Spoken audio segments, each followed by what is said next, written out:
One notable aspect of the trial is that the reigning Pope, Clement V, wasn't told in advance, so it came as much as a surprise to him as it did to the Templars, and he was very affronted by it.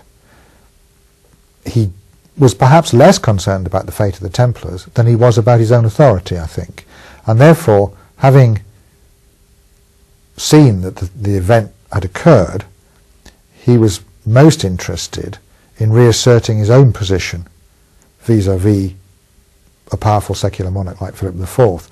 So he actually tried to take over the trial, having found that he couldn't really reverse it. And this is the reason that the trial spread to other countries, because the Pope ordered a general arrest of the Templars in other countries in order to try to find the truth of the charges that were brought against the order.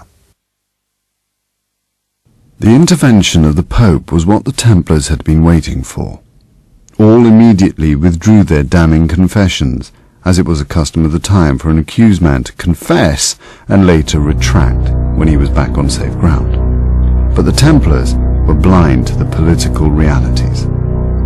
Europe was seeing a massive power struggle, nothing less than the birth of a nation-state, as the King of France attempted to limit the centuries-old political influence of the Church in France.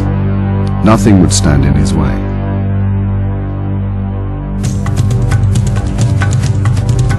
King Philip was set on destroying the Templars and had launched an enormous public relations offensive, circulating the sensational confessions throughout his kingdom. To the people of medieval France and Europe, news of the blasphemous Templar confessions was profoundly shocking. Even today, many people still believe that these confessions must have contained at least a grain of truth. Some historians have actually believed that the Templars were guilty of the crimes of which they were accused, and they point to the large number of confessions that were made, and indeed the great detail that one can see in the confessions of participation in obscene and blasphemous rites, which the Templars were accused of.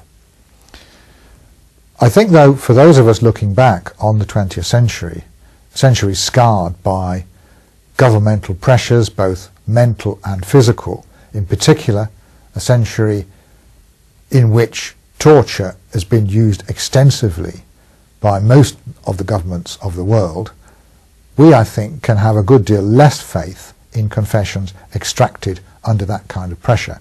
And indeed, most of these Templars were tortured in all kinds of horrendous and painful ways. And not one of us could say that we wouldn't be forced to confess almost anything, perhaps anything, if we were put under sufficient pressure.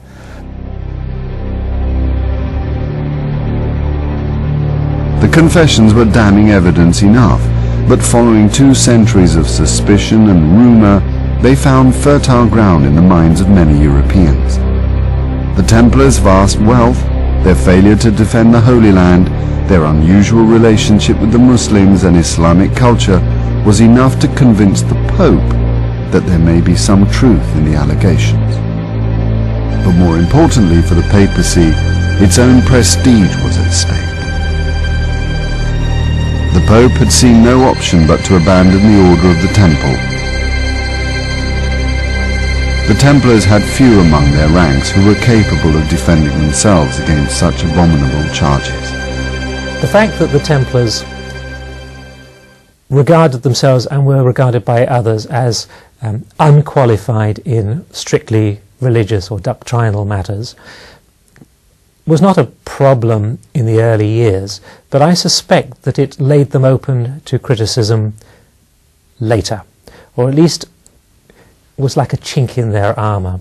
The fact that they had always claimed not to be scholarly in religious matters meant that they could be accused of deviant religious beliefs or activities. And they would find it very, very difficult to justify themselves or to explain this, because in the past they had never claimed any knowledge.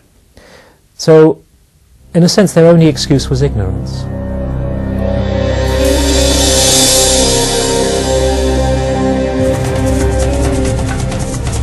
trial of the Templars took 5 years. Midway through, the King of France had 54 Templars burned as relapsed heretics, quickly ending a brief but spirited Templar defense.